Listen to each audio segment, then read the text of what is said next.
Hey everyone, welcome back to another episode of Teach MA Dude, where you get all the real insights and analysis from a practicing Massachusetts teacher. So, you know what you're going to hear today is coming from someone who teaches in the front lines, who deals with these issues on an everyday basis, and who has the kind of background to give you some of the insights that you might not hear from just anyone, right? Today, what we're going to be doing is something I've been really excited to bring to you for a while. I've already kind of done a video related to this, and I'm going to kind of do another one. That's going to be a real live reaction to actual Reddit posts. I don't know if these posts were coming from Massachusetts teachers, but my hope is to give you a spin on it from someone who teaches in Massachusetts so you can get a sense of how this stuff overlaps with stuff that you might see in schools in Massachusetts. So I'm going to bring to you some of my favorite posts that I've seen recently on the teachers subreddit. I encourage you to take a look at that if that's something you're interested in. But without further ado, let's go ahead and jump on in. All right, we'll start with this one. So I guess I've always known that this is true. My school brags of a 98% graduation rate, even though we're failing in every measurable metric. But this is the blatant case, I guess the most blatant case I think they mean that I've seen. So they had a senior who skipped the entire second semester. There was no communication from him or the counselors. Guidance counselors as to why.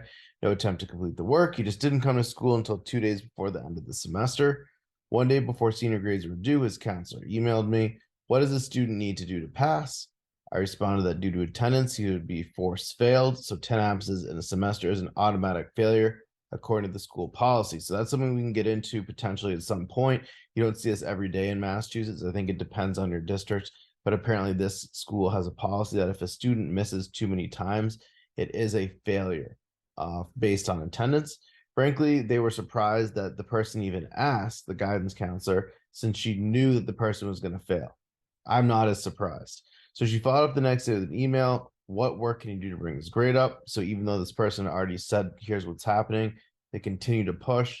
Apparently, they had recorded every absence as excused so he wouldn't be force failed. So basically, what they're saying is even though the absences apparently were not failures or not excused, they're still going to mark them excused so that somehow the forced failure rule doesn't apply. To this person, still didn't matter. He hadn't done any assignments in what's a project-based course. So this course is heavily project-based. Person didn't do anything. Students have been working on a complex multi-week project in groups. Nothing could be duplicated in a day on your own. Still, the person tried to turn in a stack of obviously copied work. So it's a project-based course. You can't just, kind of pull some kind of nonsense and get through it. This student just produces this massive amount of work at the last minute. It appeared to be copied. We don't know, but I would probably trust this person saying this work was heavily copied. So clearly not like legitimate work. Senior's last day, she emails again. We've been able to figure out all of his other class they need to graduate, but now basically just waiting on this person. So they're blown away. Every other teacher bends over and let this kid who they hadn't seen all semester pass. And now they're kind of being pitted against, right? This person's the bad guy. So they once more say, look, here's the reality. It's not sufficient. His grade's at 20%, and that's generous. So now the person asks if they're going to come to their office, the guidance counselor. So the students there sobbing when they walk in. Guidance counselor asks, is there anything they can do to pass? They knew the answer, and now they want it to be said directly to the student's face. So again, the teacher explains it. The kid bursts into tears. So the guidance counselor says, don't worry, we're going to put you in an online academy. You can finish the semester by Monday. So it's Thursday afternoon. So basically saying, hey, we're going to let you do this whole semester in 3 days. You only need 60% completion. They saw the student Friday. So they were giving him 3 days. This person sees the student Friday, all smiles. He told me he just finished, quote unquote, my math course. It had taken him from 8 to 11 that day to complete a semester's worth of work online. I smiled and told him the teacher said, I don't know if this says more about your work ethic or our educational system, but I'm glad you'll graduate. So this is actually a pretty sad story. And I'm going to say there is a lot of overlap in Massachusetts. So there's a lot of stuff that I see here. First, what I see is this notion of what do we need to get this student to pass? but the student has never shown up and done anything on their own. Now, I'm not going to deny that there might be valid reasons why the student didn't show up to school. We don't know what the student is grappling with at home and the kind of circumstances around that. But the reality is, it's clear from this teacher's perspective that the student didn't get out of the class they needed to get out of the class. This is a heavily project-based class, and we have to believe that because it's a graduation requirement, that the skills that are being taught are really, really important. This is a math course, right? This teacher has tried to make it project-based, kind of getting at this engagement paradox that I said earlier, to get the students to be developing not just the math, but it seems like kind of these critical thinking skills are going to need to have to be successful as adults. Now, the student who hasn't done anything to try to do that, it's one thing to just say, I get it. I didn't do what I need to do. It's not a thing to try to reach out to the teacher, which it clearly seems they didn't do. But it's clear that the student has done kind of nonsense work. And I'm telling you, I've seen this too. You have students who try to jam all this work in at the last minute.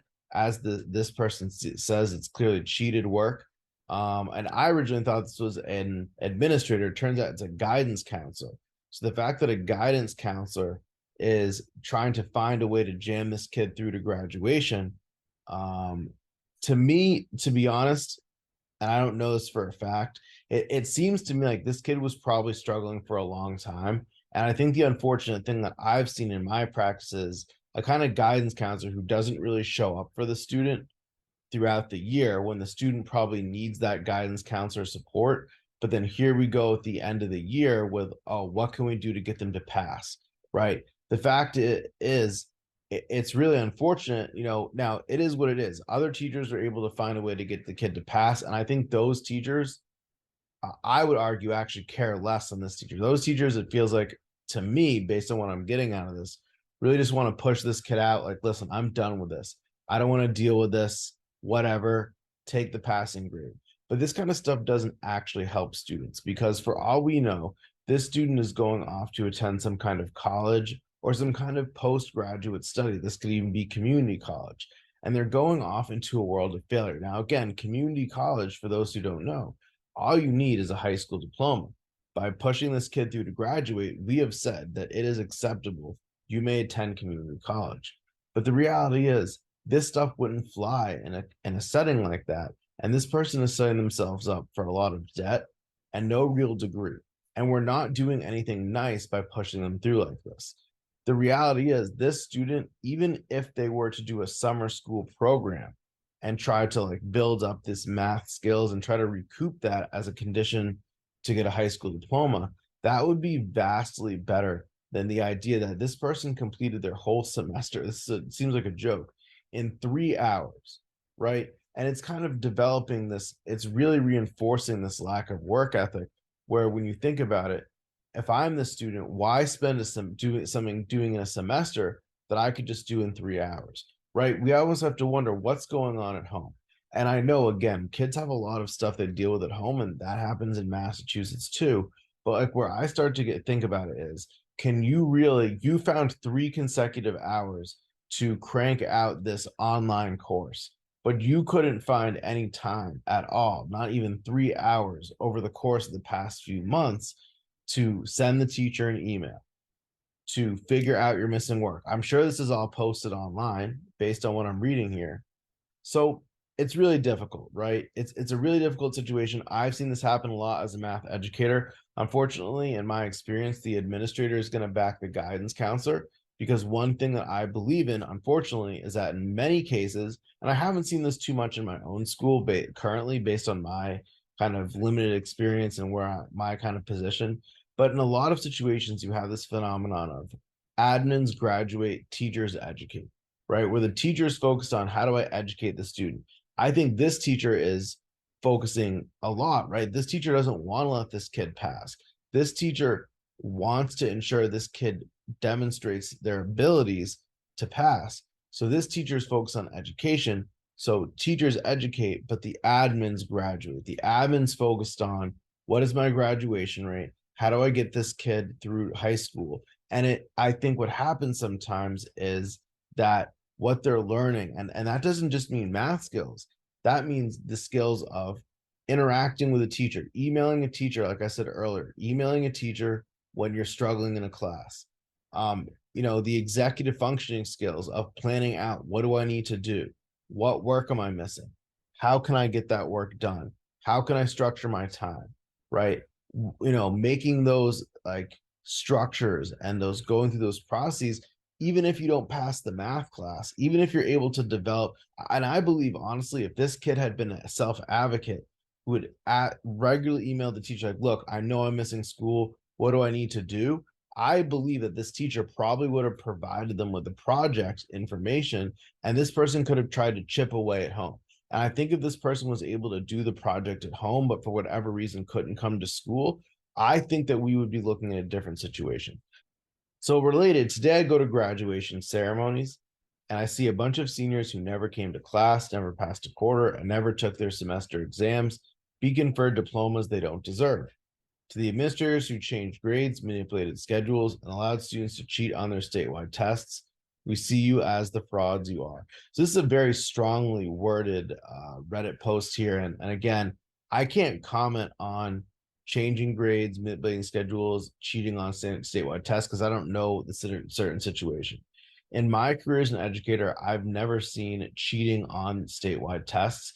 In Massachusetts, the Massachusetts Comprehensive Assessment System, or MCAS, is our statewide test. It's a pretty tight ship. It's proctored by teachers. I've never seen cheating ever. And it's something where it's very, very serious about what you are and are not allowed to do. I'm not saying cheating's never happened. I personally just haven't seen it. In this case, it seems like it was enabled. Like, not only did they allow it, but they kind of helped do it, or they kind of enabled a system where cheating was okay. To me, it feels like, again, what I said before, of this idea of focusing on the numbers and not on the students, focusing on how are we going to get our graduation rates higher, how are we going to get our scores better, how are we going to make it so that kids can pass classes, and not so much about, are we developing kids that are competent as adults. And I think it's unfortunate, because if you look out into the world today and you see how employers in the workforce are demanding more and more and more, right? They say a high school diploma just doesn't cut it anymore. Well, why do you think it would be that a high school diploma doesn't cut it anymore?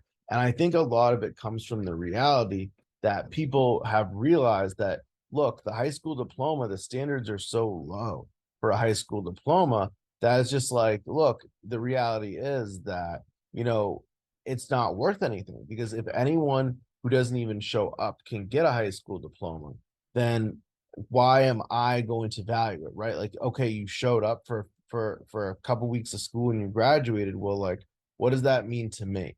And I think it does kids a disservice, because a lot of folks who get through high school really do possess a lot of valid skills they could directly take into a workforce. But I think they're having their experience and what they put in cheapened by people who don't put in a lot of experience. And like, I feel like I can relate to this from my experience as an undergraduate, and like now going back to the school I teach at and teaching and seeing a lot of students who really put in a lot less than what I put in for the same piece of paper, and thinking, is the bachelor's degree going to become the next high school diploma? Where people are going to say, hey, look, I get that you got a bachelor's degree, but basically the requirements have become so lax. Like, what does that even mean anymore? Right. So that is something that's significant and concerning. And again, while I can't comment to any of these things, I have seen a lot of situations where kids have, in Massachusetts, been allowed to do a whole lot of nothing and be able to get a high school diploma. Unfortunately, I think it's to the idea that administrators are focusing on the numbers, numbers, numbers. How do we keep our graduation rate high, test scores high? Because that's unfortunately how schools are judged. That's how we say, what's a good school?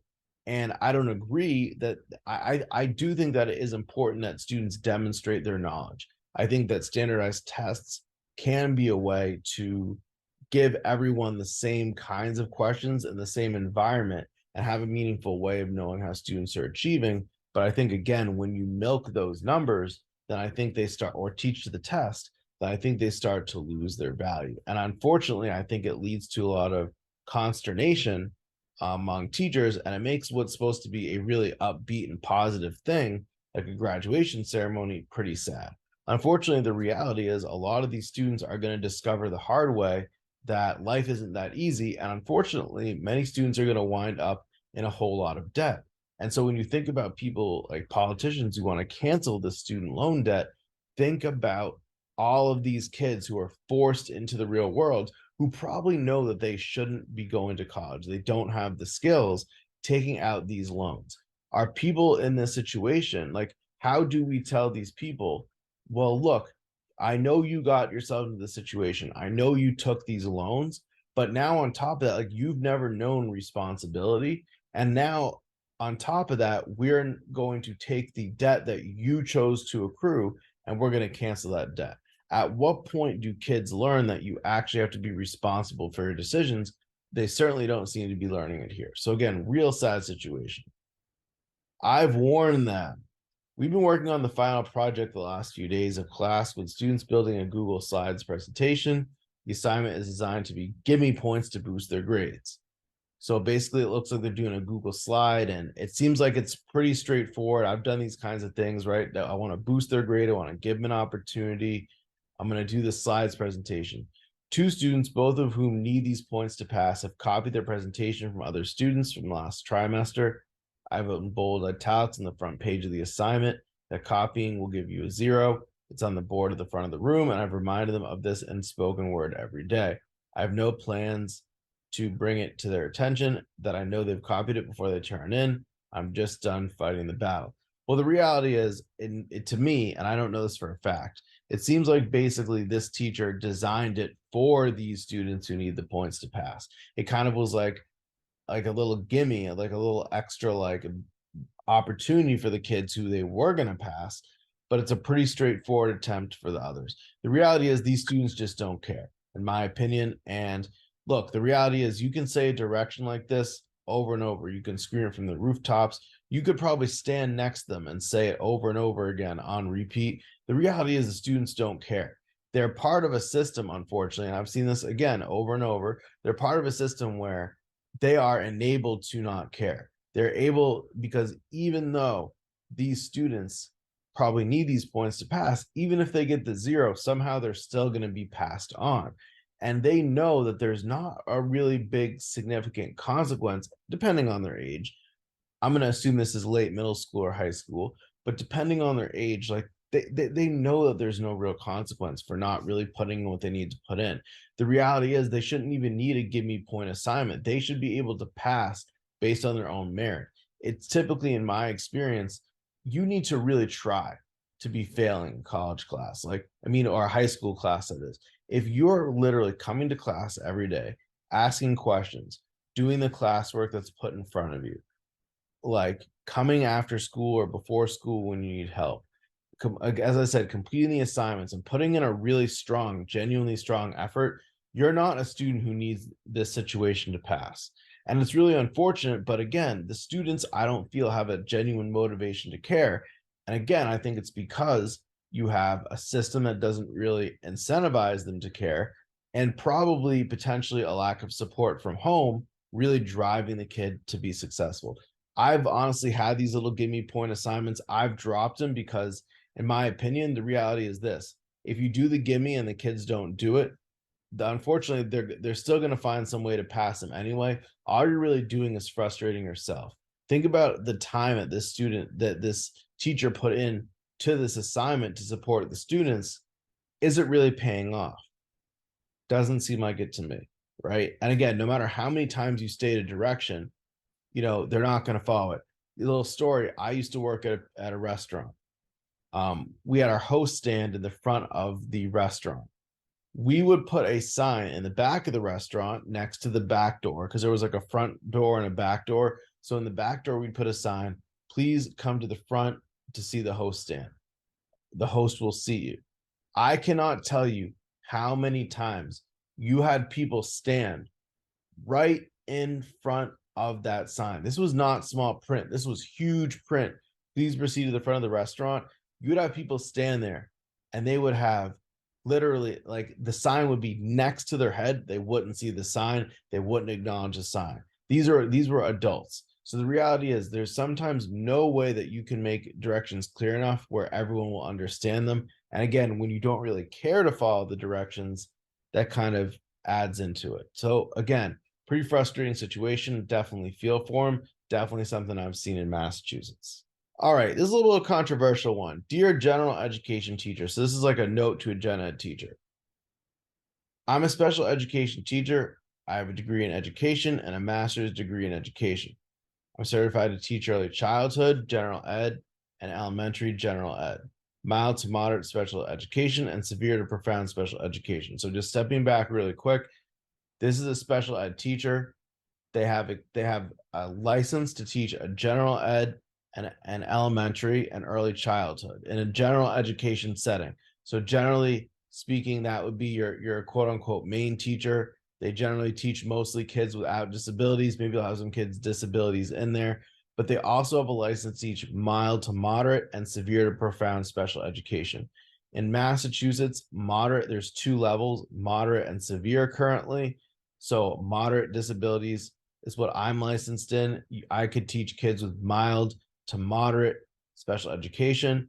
And then for kids with more severe disabilities who might spend a lot of their time outside of the general education environment, they have that as well. Now, this is obviously a very well certified teacher, and I think that's what they're trying to get to. That this is a pretty impressive amount of certification, and I think probably it took a good amount of education and experience to build up those level of licenses. Even in Massachusetts, you would have to do some kind of internship or training, likely, ideally, classes to be able to build up like even that kind of special ed certification. Okay, so anyway, they teach their own class of students with significant needs all day. They teach all the subjects, but they also teach life skills. They toilet their students and teach them how to do this on their own to the max extent possible. They feed them and teach them how to feed themselves. I take care of feeding tubes and trach tube suctions. I have all the regular gen ed classroom paperwork because I'm a classroom teacher, and my special ed paperwork on my plate as well. So there's a lot this person needs to do. It seems like they're dealing with a lot of kids who might be developmentally delayed, right? The fact that they're trying to toilet the students when they're in elementary, right? They're obviously a little bit behind. Life skills, right? They're obviously a little bit behind in these regards. The feeding tubes and the trach tubes, very significant amount that goes on. And on top of that, they have to do their general education paperwork and their special education paperwork. And that's definitely a lot. Even if this teacher has a relatively small caseload of maybe 20 students, it might not seem like a lot, just 20 students. But when you think about all that's involved, even in the second paragraph alone, that's a lot. So they're saying to the gen ed teacher, these are your students too. You know them. I make sure you do. They're in your power school, so your student information system. I take precious educational time. I teach 4 grades concurrently. So this is tough. And pop into your PLC, so professional learning communities, kind of like little PD groups, to touch base with you. I email you regularly. Why do you leave my students out? Field trips are for all 3rd graders. Award assemblies are for all 4th graders. Class party days are for all 2nd graders. How difficult is it to let me know when a trip or special event is so I can bring my students to join? So this is a really troubling one, and I feel for this person. What we're seeing here, it feels like, and you see this again a lot in Massachusetts, what we call deficit mindset. So I think this teacher is upset because they feel that their kids with special needs are being excluded. They're being excluded from opportunities, it seems like and feels like, on the basis of them having a disability. And this is really difficult to deal with and to like cope with, because these are really like gifted and wonderful students in many ways. And while they do have disabilities and while they do have certain things that hold them back, that doesn't mean that they aren't capable of achieving in other ways at a high level. For example, they're talking about award assemblies and award ceremonies. There's nothing that prevents a kid with a disability from doing well academically. You can find ways to look at those achievements. Things like field trips and class party days. There's nothing necessarily that prevents a kid with a disability from going to that. Now, that being said, some kids, depending on their disability, might need more supervision. They might need special accommodations to go on a field trip. But I think they're upset because they feel like they put in, and I can't speak to them, but it feels like they're putting in a lot to try to make the kid with disabilities part of the classroom. I don't want to say make them feel like normal, but I think they're trying to say, hey, this kid might have a disability, but they can still do a lot of the things that the quote unquote normal kids are doing. And they feel upset that they're being left out. And look, the reality is, I work mostly at the high school setting. God bless them. I don't necessarily work with this kind of level of disability. I do see that this kind of level, to some extent, you see it at high school a little bit less. There are students who have some of those kind of toilet needs because of the nature of their disability. But that being said, I do see a lot of language about, like, for example, I had a teacher say to me, it must be really difficult to teach those kids. What does that mean? Or like, those kids, must do this. It's like, what do you mean? Because the reality is, the kids that I do teach a lot of kids that take math class in what we'd call sub-separate environment. They don't take a gen ed math class. They take a math class with all special education students. Many of those students that I have work a lot harder than some of the kids I pop into in a general education environment. And I think if you put some of my best and brightest kids in my special ed class against the so-called typical kid in your general education class, my kid would knock them out in terms of the math, like 10 out of 10. All right. So again, you really have to, when you're a gen ed teacher, I think you really need to step back and think about how you're approaching special education students. And what I'd say is, you have a teacher like this who emails regularly, who tries to find ways to make the special education students feel that they're part of the school community, because they're students there. And I think as a gen ed teacher, when you have a special ed teacher stepping up this much, because not all teachers do, you should really be appreciative and kind of lean into that. So really sad thing to read this, and I wish this teacher all the best. I feel for you totally. And thank you for continuing to advocate for kids with special needs, and to continue to try to make them part of the school community, and to try to give them part of this really important enrichment despite all the work you do. Thank you. If the gen ed teacher can't realize that, that's really unfortunate. All right, this is a funny one. We're piloting phone lockers in my high school class. All right, if a student's phone is out, they're told to put it in the locker. The lockers have keys and elastic cords, so students can lock the phone in and take the key. When they unlock their phone, key stays in the lock. This person shares a room, day 3 of the pilot, so they're 3 days in. When they arrived, all the keys had been stolen except one, which was locked in one of the lockers. So they'd stolen all the keys, and the remaining key they locked in the locker so it couldn't get out. So, okay, we still have half of fourth quarter left, but better to start addressing the problem now than ever. If the pilot goes well, the school will put lockers in each room next year for a no phones out ban school-wide. They've sent 3 kids to the office, fair to comply so far. When the kids take their phones out at the end of class, they're almost shaking for their fix. A few kids have told me that although they hate the policy, they focus better in the last 3 days in the whole school year. Okay. So again, definitely 1000%. I've seen this in Massachusetts. It is well documented. Phones are addictive. Phones are addictive. That is the reality. Smartphones have become a major addiction. And let's think about, what does it mean to be addictive?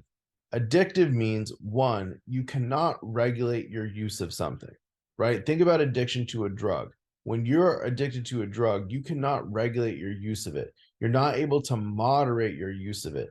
And then another thing is, you use it at inappropriate times. So you think about the idea of someone drinking before they're going to work and showing up drunk for work. I don't think there's necessarily, if you're an adult, something wrong with drinking on your own time, but it's the idea that you're engaged in this risk taking, and you're not able to moderate yourself to the point where you're able to know when and where you're supposed to be engaging in this activity. So the issue is, we're seeing this with students. It's very difficult for many students to moderate their use of the phone. In my personal opinion, there is no reason that a student needs a smartphone. Students do not need TikTok. Students do not need Snapchat. They don't need social media. And you know how I know this? Because let's look at other places in the world. Let's look at war-torn Ukraine right now. there's teenagers in Ukraine. Those teenagers are learning, and I'm going to tell you that many of them do not have access to phones and phone services in the same way that kids in America do. There's kids all over the world in very impoverished areas of the world who are able to learn. They don't have phones. So if we think about it, there's nothing different about those students from a brain chemistry perspective than as students in America. We're all human. If they can survive without phones, American kids can survive without phones. The reality is, as you can see in this post, kids are going to BS their way around any kind of policy. And to me, the fact that they're messing with this kind of phone locker on day 3, to me, is kind of indicative. I mean, the first chance they get, right? They see that sub is in there. They see, nice, we got a chance to mess with this. They destroy that system as soon as they can. That's indicative of someone with an addiction, right? Someone with an addiction will do whatever they can to enable that addiction to continue, right? So they know if we mess with this phone system, we don't have to worry about locking up our phones. We can have access to our phones. Me personally, I have phone pouches.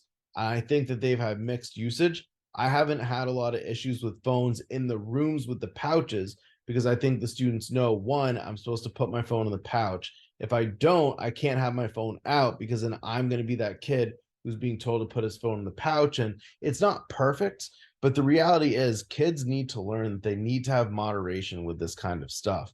In my opinion, I agree. A no phones out ban should exist. I'm a big fan of, I think it does need to be a school-wide thing. It cannot be an individual classroom thing because the issue is that it then becomes something that pits teachers against one another.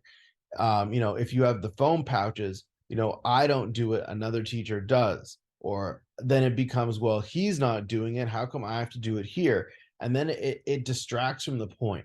It doesn't matter who does what. It's in my classroom, you need to put your phone in the pouch.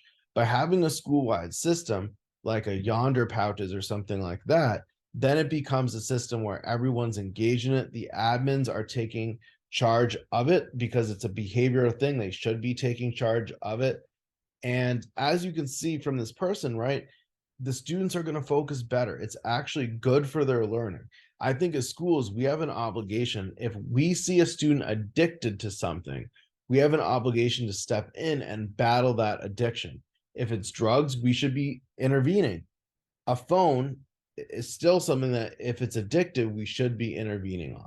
So I wish this person luck. In reality, I think the fourth quarter is the tough time to start any kind of policy. And I think that is something, I personally wouldn't try because I know how difficult that is. Again, though, wish them the best of luck. And hopefully we'll see an update on this from them.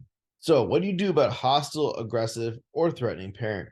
I was in a situation recently where a parent came in and screamed and cursed at me in front of other students and staff, full on yelling, cursing, threatening with her husband. Went to the office, had a conversation in front of admin where I tried to assuage their concerns. The issue was she was furious that I wasn't tying her 5-year-old's pants for him for whatever reason. He came back from the restroom, and this person literally can't make this stuff up. So I'm reading this as the parents upset, they're yelling, they're cursing, they're causing a scene, they're angry, and it's about having to do. And I actually had follow-up conversation in this thread, and it turns out it had to do with, it doesn't seem like anything disability related. It just seems like this person was upset literally because they didn't tie the 5-year-old kid's pants for them.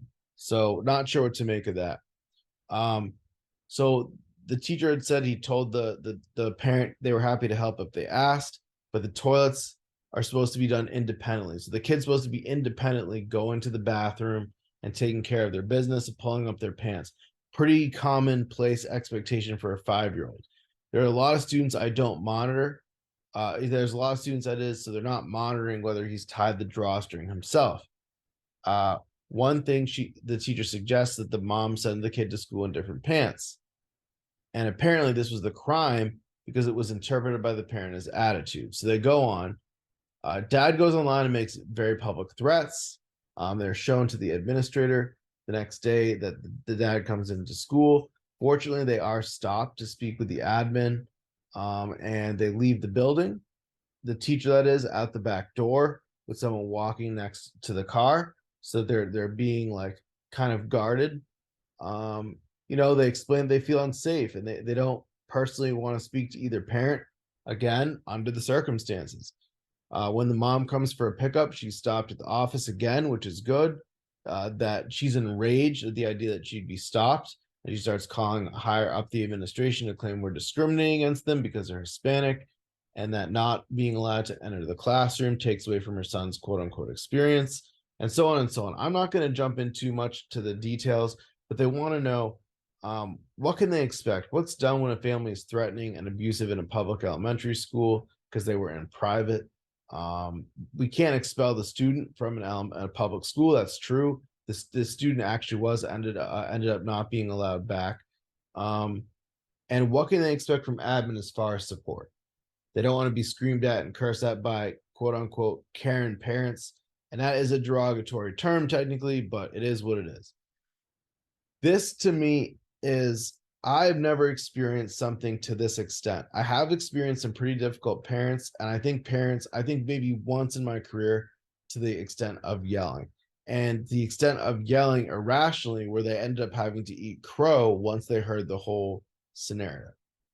This is a lot of things at once. Like, so first of all, it definitely does seem like it's being blown out of proportion. And I have had parents get upset. And I think this is me telling you, talking to parents here. Okay. So my advice to you is, teachers mess up. I'm sure sometime, look, you love your kid. I'm sure there's been a time in your kid's academic career where a teacher has done the wrong thing. Maybe you've even lost trust in a teacher based on how they've handled a situation. I don't fault you for that. But I've had parents who are really difficult myself. When new parents come in, I don't say, well, I don't trust you parents because I've had difficult parents. No, I'm just asking and saying, listen, you got to try to give the teacher some benefit of the doubt and trust them until they give you a reason to not trust them.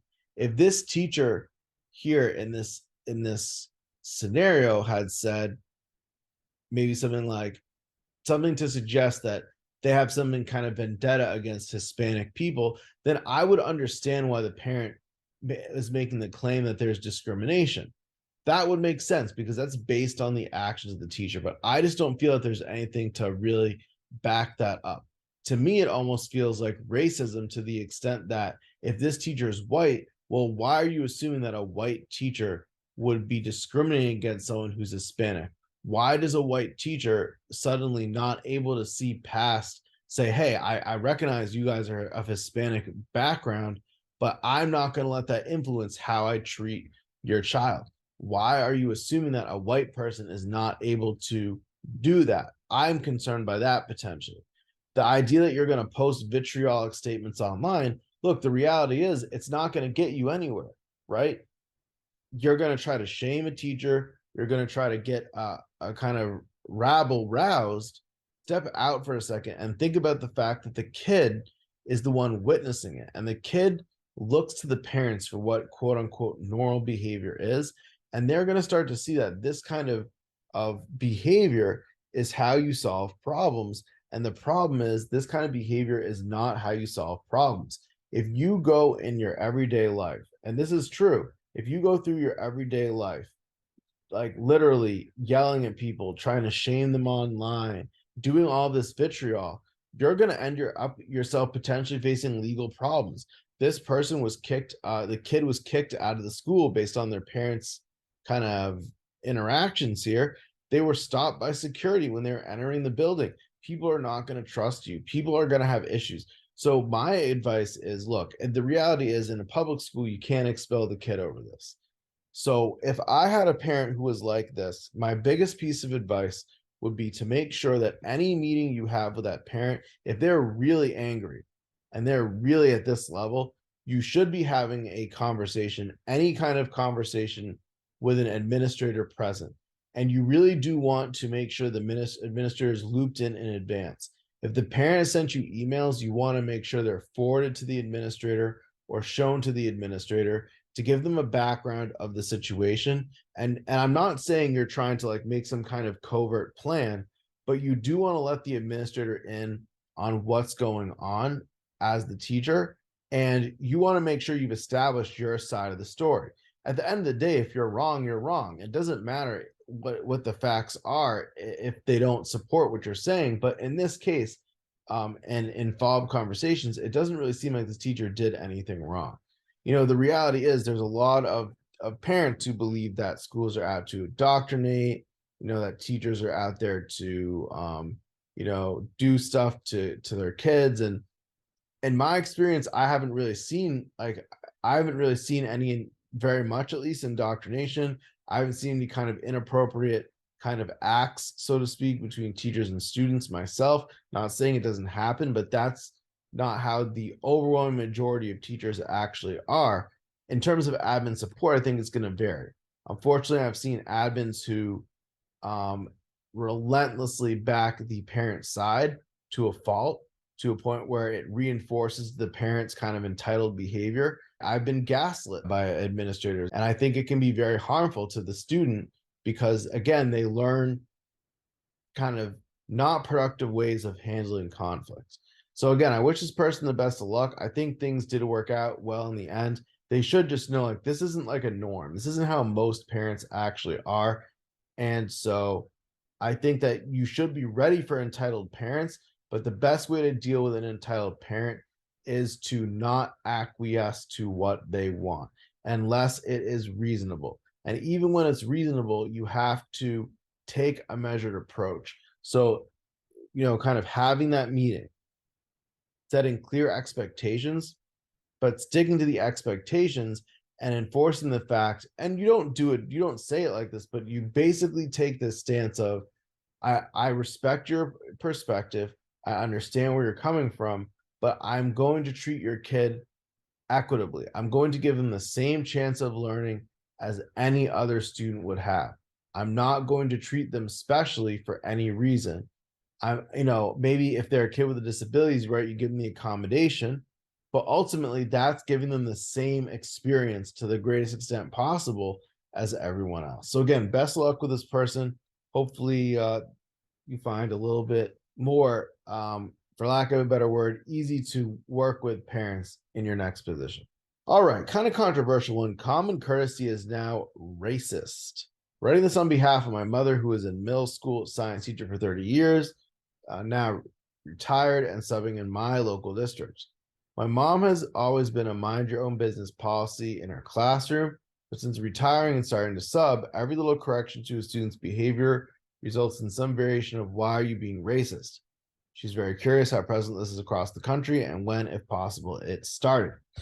So Massachusetts perspective, in Massachusetts, people often think that Boston is the most racist city in the country. And I don't necessarily refute that. But I think when you think of racism, you have to think about the reality that racism doesn't necessarily have to be overt. It doesn't have to involve hurling racial slurs. It can also manifest itself in people of color feeling uncomfortable in certain environments because of little remarks that are said. So I think, this idea of why are you being so racist? We do see this happening in Massachusetts. However, I think it is important to note that anyone can be racist. While people of color tend to be more negatively impacted by racism, it doesn't mean that people of color can't have negative biases towards people who are white. I'm assuming this is a white person. So, like, for example, right, let's say I, as a white teacher, I make a personal decision and I examine, right, I think very carefully about what I'm talking about and what I'm doing. And is it something that I would address if it was a white student versus a black student or a Hispanic student? And I decide, yes, I would address any student the same way. So for example, if it was a student who spent the entire time I gave for the warm-up talking, didn't do the warm-up, in any case, that student would not get credit. It doesn't matter what they look like. If you make the decision to talk instead of doing the work that I've assigned you, you're not getting credit. Now, the reality is, if you turn around and say, why are you being racist? Well, my question is, if you're a student of color, to what extent is that indicative of some kind of implicit bias, where you're saying to me, well, I don't think that as a white person, you're capable of interacting with me in a way that isn't racist, right? Because you're white, you're going to approach us in a racist way. I think that that's a very concerning mindset, right? To say by virtue of the color of your skin, you're not capable of treating me in any way that is not racist. So I think that you do see kids, and I have had to have conversations this year where students have accused me jokingly of being racist and saying that's not a joke. If you feel I'm being racist, then that's fine. Give me that feedback and I will try to take that to heart and reflect on that. But if you don't think I'm being racist, don't joke about me being racist because that is a serious issue. I think, unfortunately, with issues of racism, I think a lot of them are legitimate. And I think that's something that everyone needs to continue to work at as an educator. I know I need to continue to examine my own implicit biases and work to be a more welcoming teacher to all students. But at the same time, I think that people need to be careful about how they use this term. And I think that to some extent, you got to be careful about how heavy you lean into this. Because what we don't want is we don't want the person who cried racism. Because when you continue to say racism, racism, racism over things that aren't really racist, then when things that are really racist come up, it's going to be difficult to get people to like get on your side. And I think it's important because we all have a role to play in pushing back against the scourge of racism. But when we're not all working together, it's going to be more difficult to do that. All right, last one. This is a very controversial one. Special bad grade just for you. I've had a good year as an 8th grade science teacher, and even at the end of the year, behaviors are not that bad, but they don't tolerate nonsense. So for some kids who are making it hard for others to study for the final, I created a participation grade just for them. I made it worth a lot of points and put a 0 in. They were warned I would do this, and they get it removed, deleted, if they are calm and quiet this last week. It never occurred to me to start doing special grades for specific students before and only ever entered grades for students all or none. So they only gave it all students, no students, and never had specific students. Is it wrong? Why does it feel so right? And why didn't I start doing this a long time ago? Short answer, yes, it is 100% wrong to do this. First of all, this is my issue. You're essentially punishing bad behavior by giving a select group of kids a bad grade. But the reality is, why do they exhibit this behavior? You got to be careful because this could be related to I'm not saying it is, but it could be related to ADHD. It could be related to some other kind of disability. And you're essentially punishing their grade based on a disability. One alarming issue. Another alarming issue is that you're essentially only giving the grade to some people instead of giving it to everyone. That's an issue because it feels like you're targeting kids and you're also grading them based on their behavior rather than what they're putting into the class. Look, I get it. There's probably some nutso behavior, but instead, it's different than saying, I'm going to give all kids a participation grade. It's going to start at 100. And based on these factors, you're going to lose points. This is a grade that's given to everyone and docked as needed. And again, for those kids who are doing well, their grade is going to go up. For the kids who aren't, their grade is going to go down. But at least you're applying that standard to everyone. And these whole special grades are not good. Some people in the comments in this one said that you might get sued, or that I don't know if you're going to get sued depending on the situation. Again, if it's a kid with a disability, that could be rough. But for certain, I don't think administration would or should back you on something like this. Why does it feel so right? And why did I start doing this a long time ago? Well, you probably didn't start doing it a long time ago. It's a good thing you didn't because it's not the right thing to do. And why does it feel so right? Well, I feel like a lot of people sometimes when they have kids who are kind of having these bad behaviors, they feel the sense of vindication by taking it out on them in terms of their grade. And this kind of vindictive mentality doesn't really help anyone. It's unlikely that the students are going to actually exhibit the behavior changes you want. They're going to likely resent you because of how you're handling this. And, it just feels wrong, this idea that you're going to be vindictive towards students because they're not following their behavioral expectations. I get it. June can be difficult, but you have to have a standard that works towards every single student, and you do still have to treat them fairly in this case. Hey, folks, I really hope you enjoyed this kind of breakdown of these really interesting Reddit posts that I happen to go through. If it's something you really liked, please feel free to like, comment, and subscribe to keep the conversation going, because I'm sure there's something we missed, and I really love to hear what you have to say. Thank you so much for watching this episode of Teach MA Dude, where I bring you real perspective and analysis from a real Massachusetts teacher. Hope to see you in the next video, and have a good day.